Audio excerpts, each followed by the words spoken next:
क्या भगवान ने छोटे छोटे जीवों को मनुष्यों का भोजन बनने के लिए बनाया है? दोस्तों, मांस खाना पुण्य है या पाप? आज हम आपको इसी विषय में समझाएंगे। क्या पशु, पक्षी, भेड़, बकरी, मुर्गा, मछली, इन समस्त प्राणियों का मांस खाने से मनुष्य को पाप नहीं लगता है? तो आइए आज की इस वीडियो में समझते हैं कि छोटे छोटे जीवों को मार कर खाना कितना सही है और कितना गलत। आजकल ऐसे हजारों लाखों लोग मिल जाएंगे जो मांस खाने को सही मानते हैं। वो कहते हैं कि ईश्वर ने इन सब जीवों को हमारे खाने के लिए ही बनाया है। अगर हम खाएंगे नहीं तो इनका क्या होगा? इस दुनिया में कुछ लोग ऐसे भी हैं जो जीव हिंसा करना घोर अपराध समझते हैं। मांस खाना उनके लिए बहुत बड़े पाप की बात है। आज एक कथा के माध्यम से हम आपको ये बात समझाएंगे जिससे ये स्पष्ट हो जाएगा कि मांस खाना कितना सही है और कितना गलत। दोस्तों, किसी गांव की बात है। उस गांव में एक धनी व्यक्ति रहता था। वो किसी लंबी तीर्थ यात्रा पर जाना चाहता था। जाने से पहले उसने अपने यहाँ एक दावत रखी और उसमें गांव के लोगों को आमंत्रित किया। सभी लोग उसके यहाँ दावत खाने के लिए आए। उसका ये मानना था कि ईश्वर ने भेड़, बकरी, मुर्गा, मछलियाँ, इन जीवों को इंसानों के खाने के लिए बनाया है। इसलिए उसने अपने यहाँ दावत में भेड़ और मछलियों का मांस पकवाया। उसके यहाँ आए हुए सभी मेहमानों को भेड़ और मछलियों का मांस परोसा गया। खाने वालों ने खाया और जो मांस खाना पाप समझते थे उन्होंने नहीं खाया। भोजन कार्यक्रम समाप्त होने के बाद उस धनी आदमी ने सभी मेहमानों को विदाई से पूर्व एक जगह बैठाकर कुछ भाषण देना शुरू किया। कई तरह की बातों पर उसने लोगों को समझाया। उन बातों में एक बात ये भी थी कि परमात्मा कितना कृपालु है। उसने अन्य भोजन के साथ साथ मनुष्यों को खाने के लिए स्वादिष्ट मछलियाँ और कई तरह के पशु पक्षियों को जन्म दिया है। उसकी इस बात का अधिकतर लोगों ने समर्थन किया। उसी सभा में एक 12 साल का लड़का बैठा हुआ था। उसने उस धनिक की बात को काटकर उससे कहा, श्रीमान जी, आप गलत कह रहे हैं। लड़के को उस धनिक की बात को काटते हुए देखा तो वहां उपस्थित सब लोग आश्चर्यचकित रह गए।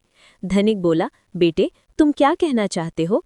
तब उत्तर में लड़का कहता है, श्रीमान जी, माना कि ये समस्त जीव परमात्मा ने बनाए हैं, परंतु आपको मारकर खाने के लिए नहीं। मछलियाँ, मेमने, भेड़, बकरा, मुर्गा इत्यादि पृथ्वी पर रहने वाले समस्त जीव जंतु मनुष्यों की तरह ही पैदा होते हैं और मनुष्यों की तरह ही उनकी मृत्यु होती है। मनुष्यों की तरह ही उन्हें भी पीड़ा होती है। कोई भी प्राणी किसी अन्य प्राणी से श्रेष्ठ और विशेष नहीं है। वो अलग बात है कि आपकी बुद्धि विकसित है और पशुओं की बुद्धि इतनी विकसित नहीं होती। लेकिन आपकी विकसित बुद्धि का ये मानना गलत है कि अधिक शक्तिशाली और बुद्धिमान प्राणी अपने से कम शक्तिशाली और कम बुद्धि वाले जीवों को खा सकते हैं। ये कहना गलत है कि ईश्वर ने ये मूक प्राणी हमारे भोजन के लिए बनाए हैं। हम अपने स्वाद के लिए, अपनी जीविका के लिए, अपने शरीर के पोषण के लिए किसी को भी जब चाहें मारकर खा सकते हैं। बात सिर्फ ये है कि हम इतने ताकतवर और चतुर हैं कि जब चाहें उन्हें पकड़कर मार सकते हैं। अपनों से कमज़ोर पर तो दुनिया रौब दिखा लेती है। इसका मतलब ये नहीं कि वे आपसे कमज़ोर हैं। आपकी पकड़ में आ जाते हैं तो भगवान ने उन्हें आपके खाने के लिए बना दिया है। ज़रा सोचिए, मच्छर और पिस्सू हमारे शरीर का रक्त पीते हैं। उन्हें हमारे शरीर का रक्त बहुत अच्छा लगता है। शेर, चीता और भेड़िया, उनको भी हमारे शरीर का मांस बहुत स्वादिष्ट लगेगा और वे जब चाहें हमें पकड़कर हमारा शिकार भी कर सकते हैं। तो इसका मतलब ये नहीं हुआ कि भगवान ने हमें शेर, चीते, भेड़ियों के लिए बनाया है। यदि आप ऐसा मानते हैं तो फिर शेर, चीते, भेड़ियों से अपनी रक्षा क्यों करते हैं? अगर आपका भोजन भगवान ने मेमना, भेड़, बकरे, मुर्गे, मछलियों को बनाया है तो शेर, चीते, भेड़ियों का भोजन आपको जरूर बनाया होगा। दोस्तों, ये उन मनुष्यों की अज्ञानता का नतीजा है जो दया से रहित हो चुके हैं, जो अपने से कमज़ोर, दुर्बल और मूक प्राणियों को पकड़ लेते हैं और फिर उन्हें अपना भोजन मानते हैं। अगर आपसे शक्तिशाली प्राणी आपको पकड़कर अपना भोजन माने तो आप बचने के लिए क्यों छटपटाते हो? उसे अपना शरीर क्यों नहीं खा लेने देते? शायद भगवान ने ही आपको उसका भोजन बनाया हो। उस छोटे से लड़के का जवाब सुनकर धनिक का मुंह बंद हो गया। सब लोगों ने ताली बजाकर उस लड़के के जवाब का समर्थन किया। लड़का बोला, सुनो, मैं तुम्हें भगवान श्री कृष्ण का एक और उपदेश सुनाता हूँ। एक बार भगवान मुरली मनोहर एक पेड़ के नीचे बैठकर मुरली बजा रहे थे। तभी विपत्ति का मारा एक हिरण तेजी से भागता हुआ आया और भगवान श्री कृष्ण के पीछे छुप गया। वो मृग बहुत ही घबराया हुआ था। उस मृग को अत्यंत भयभीत देखकर भगवान ने मुरली बजाना बंद कर दिया और उस मृग से पूछने लगे, हे मृग, तुम इतने व्याकुल क्यों हो? तुम्हें क्या दुख है? किसके डर से तुम छुपने का प्रयास कर रहे हो? श्रीकृष्ण मृग से ये पूछ ही रहे थे, तभी हाथ में धनुष बाण लिए वहां एक शिकारी आ पहुंचा और बोला, ए बालक, इस मृग को मुझे दे दे, ये मेरा शिकार है। मैंने इसे आखेट बनाने के लिए काफी दूर से इसका पीछा किया है, इसलिए इस पर मेरा अधिकार है। शिकारी की बात का जवाब देते हुए भगवान श्रीकृष्ण बोले, किसी भी जीव पर किसी का अधिकार नहीं होता, हर जीवित प्राणी पर केवल उसका ही अधिकार होता है। शिकारी कहता है, नहीं नहीं, ये मेरा शिकार है और मैं इसे मारकर इसके मांस को पकाकर खाऊंगा। तब श्री कृष्ण कहते हैं, अरे निर्दय प्राणी, किसी को मारने का अधिकार तुम्हें किसने दे दिया? ये अधिकार तो उसको भी प्राप्त नहीं होता जिसने उसे जन्म दिया है। किसी भी जीव को मारना पापों की श्रेणी में आता है। क्या तुम धर्म को नहीं मानते? तब शिकारी कहता है, हे मनमोहक बालक, मैं तेरे जितना ज्ञानी तो नहीं हूं, पर इतना जानता हूं कि मांस का भोजन करना पाप नहीं है। जीवों को मारकर मैं उन्हें पशु योनि से आज़ाद करता हूं। फिर आपको क्या आपत्ति है? वैसे भी कोई न कोई इन्हें मारकर खा ही जाएगा। अगर जीव हत्या पाप है तो राजा लोग इन्हें मारने का शौक क्यों रखते हैं? इस बात को सुनकर श्रीकृष्ण समझ गए कि इसकी बुद्धि हिंसा करते करते, मांस खाते खाते मंद पड़ गई है। इसका विवेक उचित अनुचित का निर्णय करने के काबिल नहीं है। तब भगवान श्रीकृष्ण उसे एक कहानी सुनाते हैं।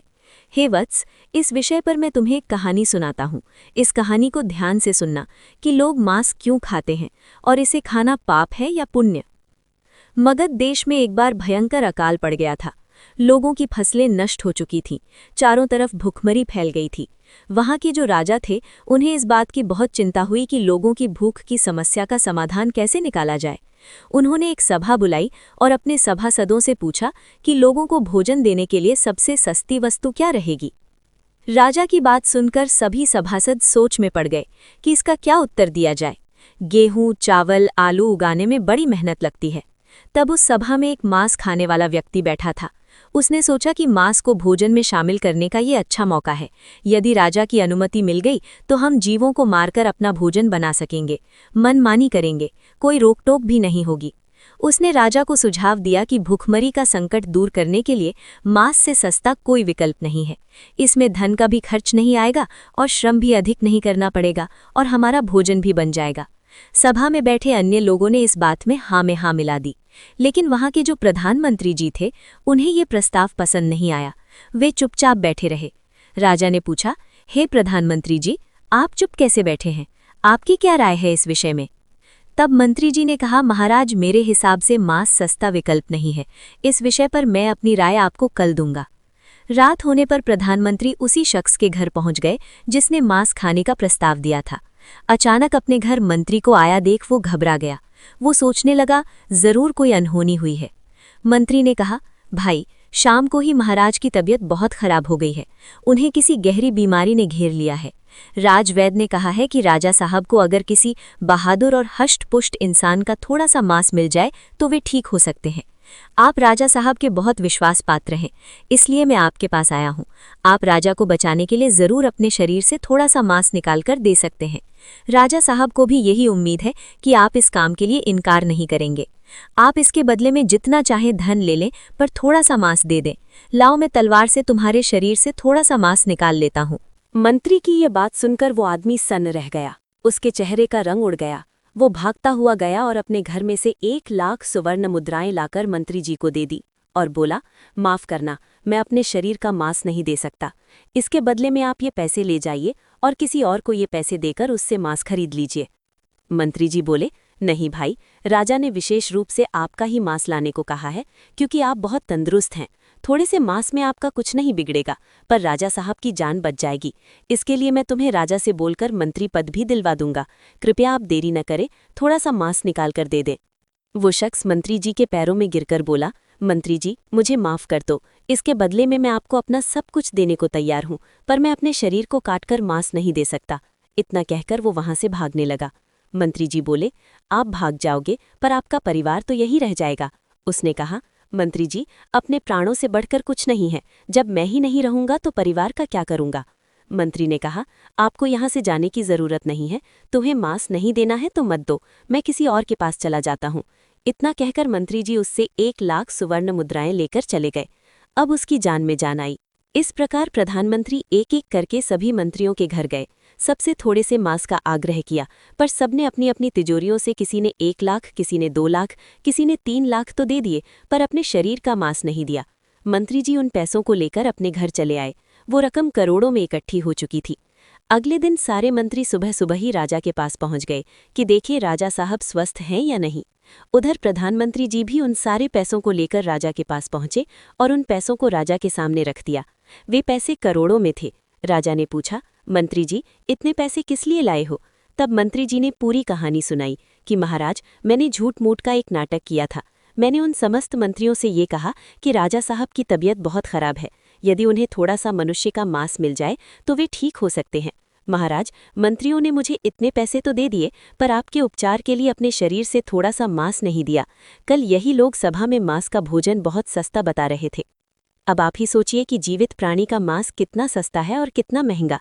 थोड़े से मांस के लिए करोड़ों रुपए देकर इन्होंने मांस देने से इनकार कर दिया।